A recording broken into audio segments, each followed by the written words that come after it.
리아카 위에 그냥 그 커다란 그 이제 종이 쇼핑백이 하나 떡 올려져 있어. 그 안에는요 아이고. 아주 거의 피범벅이 돼가지고 조각조각 돼 있는 시신 조각이 있었어요. 얼마나 놀랬겠습니까? 여성이고 한 40대 정도로 보였어요. 그렇게 수사가 진행되고 있는데 그 당일날 오후 2시에요. 수상스키장 인근에서 검은색 가방이 물에 둥둥 떠댕기더래요. 그 안에서 뭐가 나온 줄 아세요? 뭐가 나왔어요? 여성의 머리가 나왔습니다. 아이고. 동일한 사람일 가능성이 아주 높아 보이는 겁니다. 예. 여성의 얼굴을 이제 그려서 몽타주 작성을 합니다. 몽타주 보자마자 제가 연락드렸는데요. 그 여자는 제 전처입니다. 이 여성의 직업이 강남구 논현동에 있는 한 나이트클럽의 종업원인 게 나옵니다.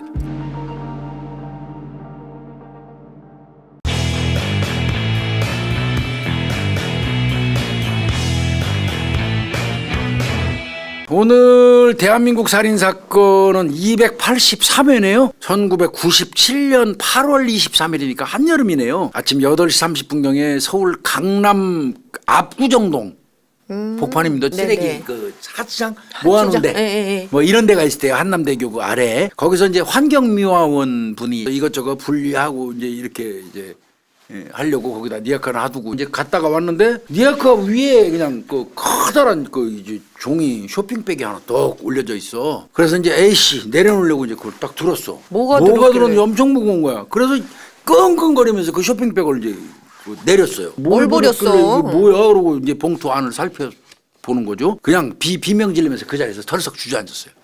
나오면 또 안 되는 게 나왔군요. 네. 그 안에는요. 아이고. 아주 거의 피범벅이 돼가지고 조각조각 돼 있는 시신 조각이 있었어요. 얼마나 놀랬겠습니까? 그렇죠. 여러 조각이었어요. 여러 조각. 신원을 확인할 수 있는 머리, 얼굴이잖아요. 그다음에 손발. 이게 없어요. 거의 몸통만 있는 거죠, 이거. 그렇네요. 신고했겠죠. 바로 수사 개시가 됐죠. 경찰이 그 상황에서 그 시신 조각을 펼쳐놓고 추정할 수 있는 건 여성이고 한 40대 정도로 보였어요. 시신 상태를 보니까 그렇게 더운 날씨임에도 불구하고 부패가 많이 진행이 안 됐어요. 사건이 발생한 지 얼마 안 되는 겁니다. 이건. 요 근처 어디에서 일어났을 개연성이 있다. 이런 거 정도 추정밖에 없어요. 그러니까 경찰에서는 제일 중요한 게 뭐냐면 신원 확인이에요. 죽은 사람이 누군지 알아야지 이 죽은 사람과 연관된 사람들을 압축해 가면서 원한 관계, 치정 관계 따져고 뭐 채권 채무 관계 따져갖고 용의자 도출을 하는 거 아니겠어요? 국과수에 의뢰를 하고 일단은 40대 여성으로 추정이 되니까 인접관내에서 40대 여성 실종자 명단을 다 뽑아요. 그 가족으로부터 그 여성의 신체 사이즈라든지 뭐 등등은 알 수 있잖아요. 맹장 수술 자국이 있다든지 뭐 이런 거 등등 특징을 가지고 와서 물어본단 말이에요. 그렇게 수사가 진행되고 있는데 그 당일날 오후 2시에요. 바로 그 인접관내 서울 서초구 잠원동이에요. 수상스키장 인근에서 검은색 가방이 물에 둥둥 떠댕기더래요. 건져갖고 가방을 열었는데 그 안에서 뭐가 나온 줄 아세요? 뭐가 나왔어요? 여성의 머리가 나왔습니다. 아이고. 그 머리도 부패가 크게 진행이 되지 않았어요. 그럼 동일한 사람이라고 동일한 사람일 가능성이 아주 높아 보이는 겁니다. 감정을 해서 동일인인 여부를 확인하기로 했고요. 머리만 나와도 그 사람이 누군 찾기가 훨씬 낫거든요. 외모가 나오니까 몸통 조각을 싸고 있던 그 비닐과 머리가 발견된 비닐 그 머리 그것도 비닐로 싸가지고 검은 가방에 넣었거든요. 그 쓰레기 봉투를 봤더니 강남에서 쓰는 거예요. 2개 다. 바꿔 말하면 범행 장소는 그 강남 일대예요. 그래서 아까도 얘기한 것처럼 강남 지역 그 일대에 있는 40대 그 여성들 가출인 명단 뽑아갖고 그때부터는 이제 머리를 가지고 다시 이제 다니는 거예요. 확인하러. 네, 확인하러. 머리 사진 가지고. 그리고 이제 그날 오후 늦게쯤 국과수에서 이제 긴급으로 동일인이라는 감식 결과가 도착합니다. 그건 이제 확실하네요. 그러면 그 여성이 2군데에 걸쳐서 발견된 그 여성이 맞아요. 그러면 범행 장소는 2구역에 걸쳐 있고요. 지금 압구정동 그다음에 잠원동. 그다음에 그렇게 또 넓은 색깔을 보면 강남이고. 강남. 그래서 이제 이건 더 이상 안 되겠다. 사진 가지고 다니는 게 너무 힘들더래요. 그럴 것 같아요. 그래서 그림을 그리자. 몽타주로. 사진을 기초로 해가지고 여성의 얼굴을 이제 그려서 몽타주 작성을 합니다. 그 인근 지역에 배포를 해서 신고를 유도하기 위한 목적. 그렇죠. 이거 이분 아시는 분 연락 바랍니다. 야. 신호 사진을 쓸 수는 없으니까. 근데 토막살인 사건이 뻥 터지니까 사람들이 관심이 아주 증폭됐어요.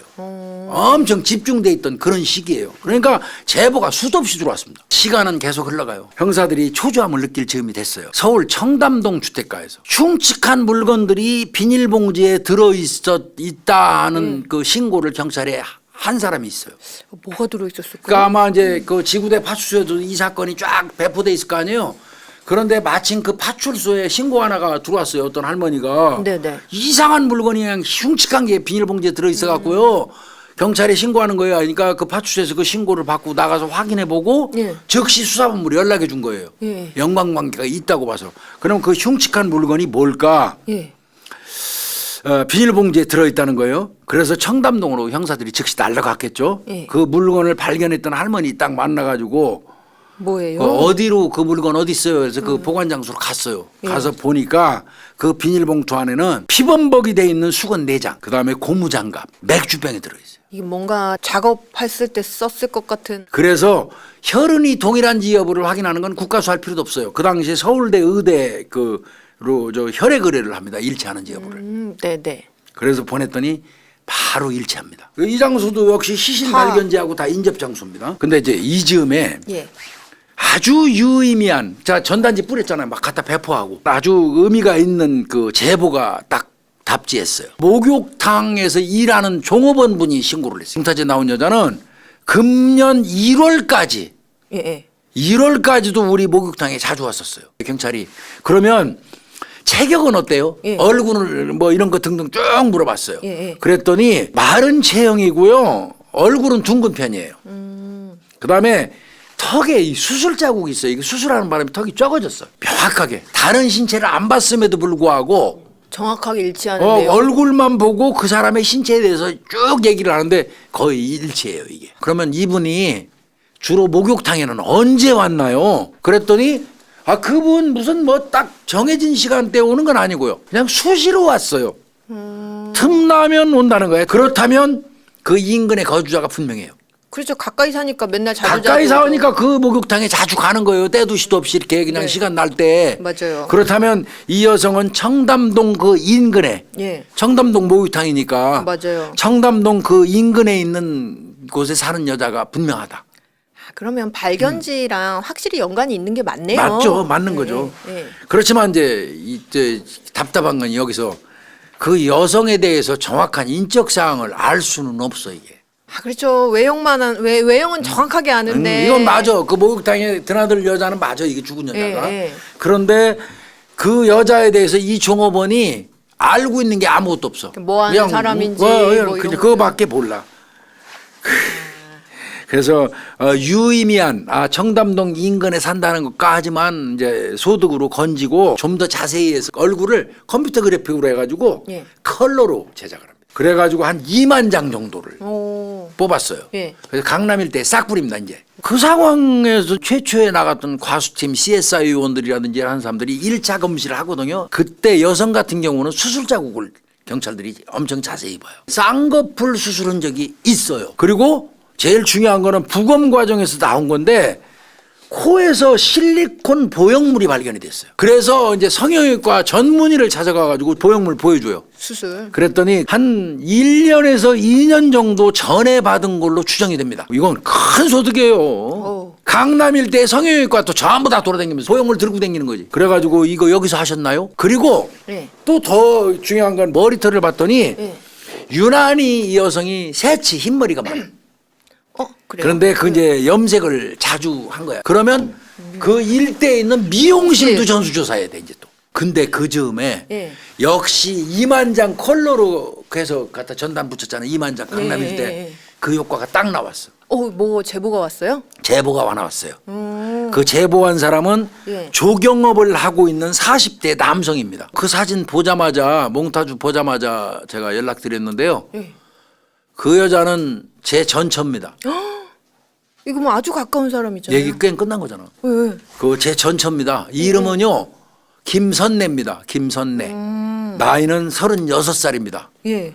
그러면서 이혼은 6년 전에 했는데 네. 김선내 맞다는 거예요. 내 전처. 그리고 강남에 있는 H성형외과에서 코 수술했대. 그 얘기 제보 받자마자 그대로 H성형외과로 날라갔어요. 코 수술 받은 사람 인적사항 딱 도출해서 김선내 나온 거죠. 그러면 진짜 김선내인지 아닌지를 확인하기 위해서 김선내 씨가 낳은 그 애들 자녀 2명의 모발을 제출을 해요. 그래가지고 지금 김선내 씨 시신 일부 나왔잖아.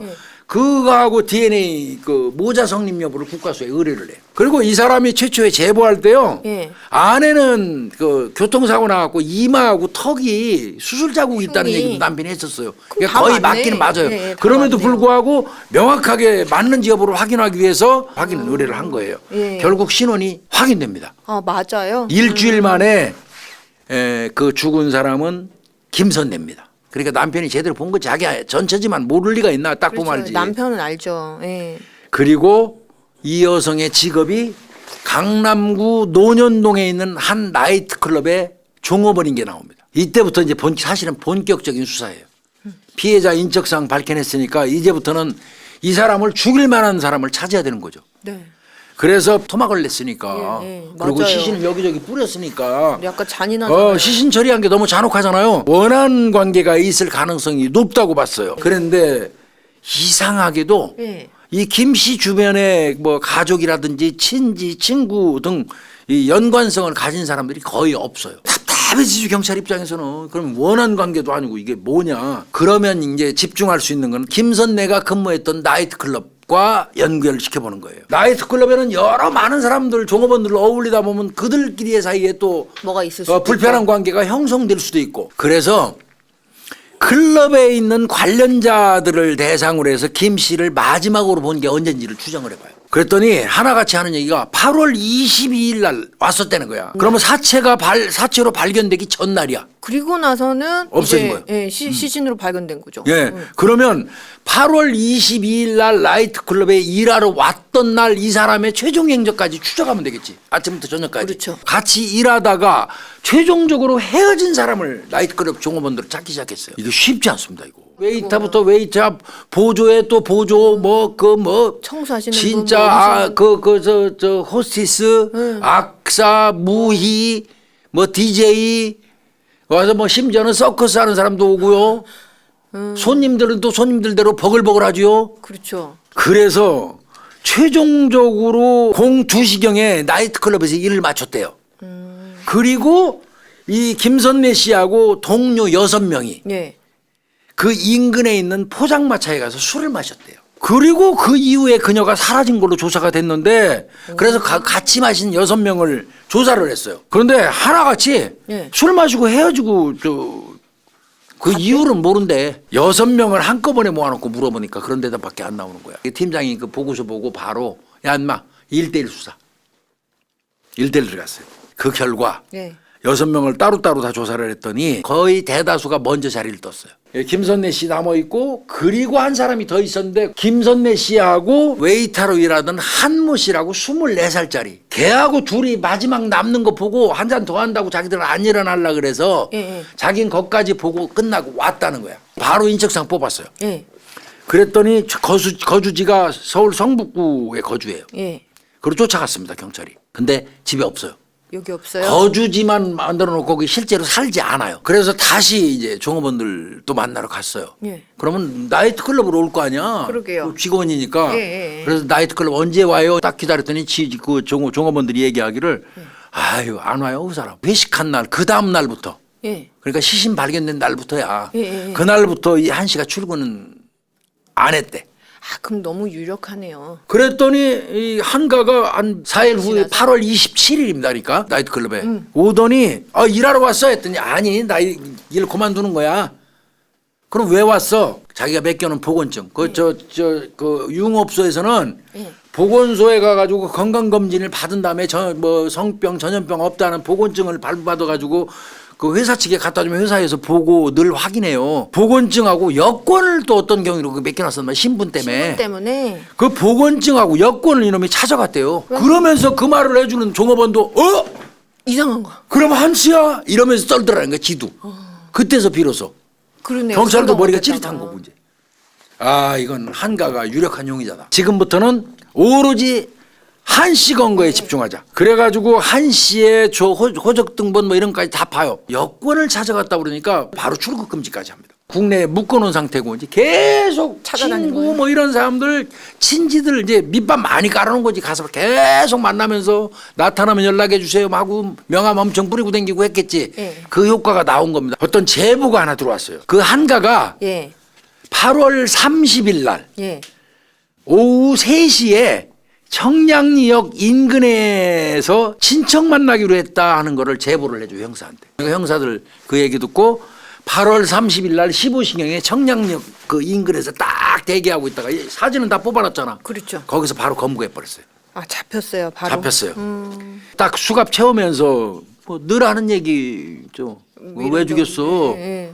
바로 범행 시인했습니다. 아예 저항 자체도 안 했어요. 바로 그냥 죄송합니다. 네, 그럼 왜 죽였을까? 왜 그랬대요, 도대체? 전모를 보면 자백 내용이에요. 그 당일날 늦은 새벽까지 김 씨하고 술 마셨다는 거 맞죠? 네네네. 맞습니다. 상당히 취했대요. 너무 취해서 이제 포장마차에서 나오기는 해야 되는데 그 가까운 데가 어디에 있냐면 청담동에 있는 자기 애인의 집이 있어요. 그래서 자기 애인 집으로 누나 같이 갑시다 하고 자기 애인 집으로 갔대. 거기 가니까 그 아마 여자친구는 없거나 없어요. 혹은 있었어도 한밤중이야. 거기 도착해서 아무런 지장을 받지 아니하고 별짓을 다 할 수 있는 그런 분위기, 예. 환경이 형성됐던 거예요. 예. 술김에 성관계를 한 거예요. 이거는 이제 어디까지나 이 한가 요놈의 얘기예요. 예. 그런데 성관계가 끝나고 났더니 갑자기 김선래의 태도가 확 바뀌더라는 거예요.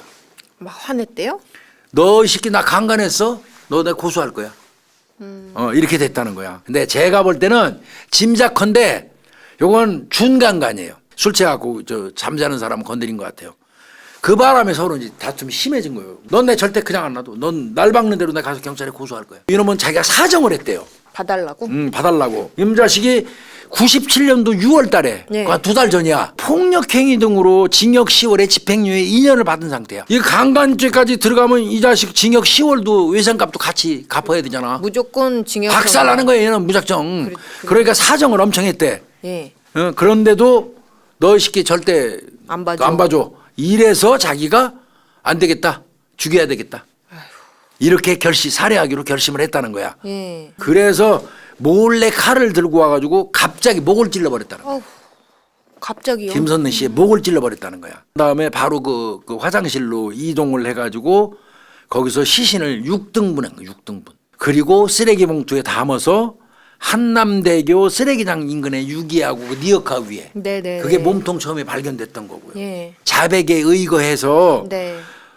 청담동에 있는 한 아파트 인근 그 아파트인데 네네네. 그 담 밑에서 김씨 팔하고 다리를 회수했어요. 그리고 이제 당연히 범행 도구는 칼하고 쇠톱입니다. 쇠톱. 예. 그래서 쇠톱하고 이 칼은 인근에 있는 야산에서 회수를 했습니다. 그런데 예. 아까 중요한 거는 손가락을 찾았잖아요. 예. 예. 손을 찾았는데 손가락에 지문을 다 붕괴놨어요. 나름대로 완전 범죄를 꿈꾼 우발적인 범죄일지는 모르지만 그 사후의 행위는 아주 철저하고 치밀한 계획 범죄입니다. 그리고 이게 굉장히 이 사람 뭐 성향이나 이런 게 안 나오긴 했는데 이 폭력성이 엄청 높은 사람인 거예요. 그러니까 폭력행위 등으로 저 집행유예를 받을 정도면 어지간히 때려갖고는 실형 안 떨어지거든요. 그렇죠. 집행유예. 그러니까 예, 이 새끼의 폭력 성향이 아주 높은 놈이고 범죄꾼 그리고 포각한 한치의 놈이야. 망설임도 없잖아요. 그럼요. 교수님. 포각한 놈의 시간상. 놈. 그렇게 해서 이제 했는데 요거는 그럼에도 불구하고 살인 자체는 우발로 간 것 같습니다. 그러니까 아마 다 확인을 해봐도 뭐 굳이 못 찾은 거죠. 이렇게 고의적으로 뭐 죽일 의도나 이런 게 이제 발견이 안 되는 거죠. 그렇습니다. 그래서 우발로 봐가지고 한 뭐 25년에서 30년 내외로 정리가 된 거로 보입니다. 그런 것 같아요. 예. 네. 나이트클럽 여종업원 토막살인 사건 좀 다뤄봤습니다. 네. 오늘 대한민국 살인 사건 이쯤에서 마치겠습니다.